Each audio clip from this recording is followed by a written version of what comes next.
BBMP news 9ಗೆ ಸ್ವಾಗತ. ಮೊದಲಿಗೆ ಮುಖ್ಯಾಂಶಗಳು. ನೀವು ಯಾವುದೇ ರೀತಿಯ ಅಹಿಂದ ಸಮಾಜಗಳನ್ನು ಉದ್ಧಾರ ಮಾಡತಕ್ಕಂಥ ನಾಯಕರಲ್ಲ. ಇವರ ಅಧಿಕಾರದ ಕುರ್ಚಿ ಅಲಗಾಡಕ್ ಶುರುವಾದಾಗ ಅಹಿಂದ ಅಹಿಂದ ಅಂತಕ್ಕಂಥ ಭಜನೆ ಮಾಡ್ತಾರೆ. ಈ ಸಾಲ ತೀರಿಸ್ತಕ್ಕಂಥವ್ರು ಇವತ್ತು ಸಿದ್ದರಾಮಯ್ಯನವರು ತೀರ್ಸಲ್ಲ, ಅವ್ರ ಮಗ ಈಗೇನು ರಾಜಕಾರಣ ತಂದಿದ್ದಾರೆ ಪಾಪ ಮೊನ್ನೆ ಹೇಳ್ತಾರೆ ಈ ಕುಟುಂಬ ರಾಜಕಾರಣದ ಬಗ್ಗೆ.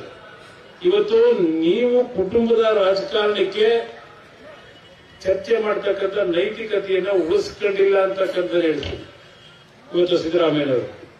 ಇವತ್ತು ನಾವು ಹಲವಾರು ಕುಟುಂಬಗಳು ಇವತ್ತು ರಾಜಕಾರಣದಲ್ಲಿ ಇರ್ತಕ್ಕಂಥದ್ದು ಬೇರೆ. ಇವತ್ತು ನೀವು ಸಹ ಕುಟುಂಬದ ರಾಜಕಾರಣದ ಬಗ್ಗೆ ಟೀಕೆ ಮಾಡೋರು ಕೇಳಲಿಕ್ಕೆ ಬಯಸ್ತೇನೆ.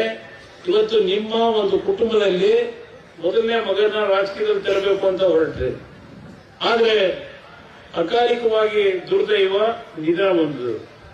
ಅದಾದ ನಂತರ ಇನ್ನೊಬ್ಬ ಮಗ ರಾಜಕೀಯಕ್ಕೆ ಸಂಬಂಧವೇ ಇರಲಿಲ್ಲ ಅಂತ ಇನ್ನೊಬ್ಬ ಮಗನ ರಾಜಕೀಯಕ್ಕೆ ತಂದಿದ್ದು ನಾಡಿನ ಜನತೆಯ ಕಷ್ಟಗಳ ಪರಿಹಾರ ತಗೊಂಡ್ಬರ್ಲಿಕ್ಕೆ ನೀವು ಪ್ರಯತ್ನ ಪಟ್ಟರು.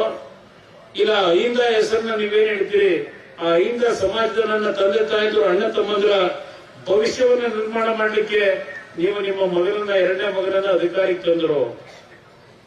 ಹಲವಾರು ಸಂದರ್ಭದಲ್ಲಿ ಇವತ್ತು ಯಾವೊಂದು ಕುಟುಂಬದ ಬಗ್ಗೆ ಮೊನ್ನೆ ಚರ್ಚೆ ಮಾಡಿದ್ದೀರಿ, ನೀವು ಕೇಳಲಿಕ್ಕೆ ಬಯಸ್ತೇನೆ ಯಾವ ನೈತಿಕತೆ ಇಟ್ಕೊಂಡು ನೀವು ಚರ್ಚೆ ಮಾಡ್ತೀರಿ.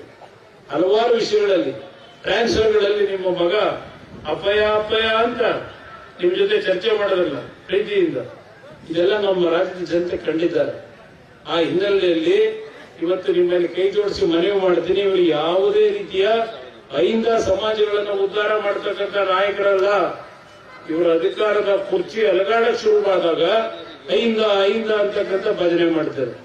ಅದಾದ ನಂತರ ಅಹಿಂದ ಎಲ್ಲೋ ಇವರು ಭದ್ರವಾಗಿ ಮುಖ್ಯಮಂತ್ರಿ ಗಿರಿನಲ್ಲಿ ಇವರು ಆಟಾಟೋಪಗಳು ನಡೀತಾ ಇರತಕ್ಕಂಥ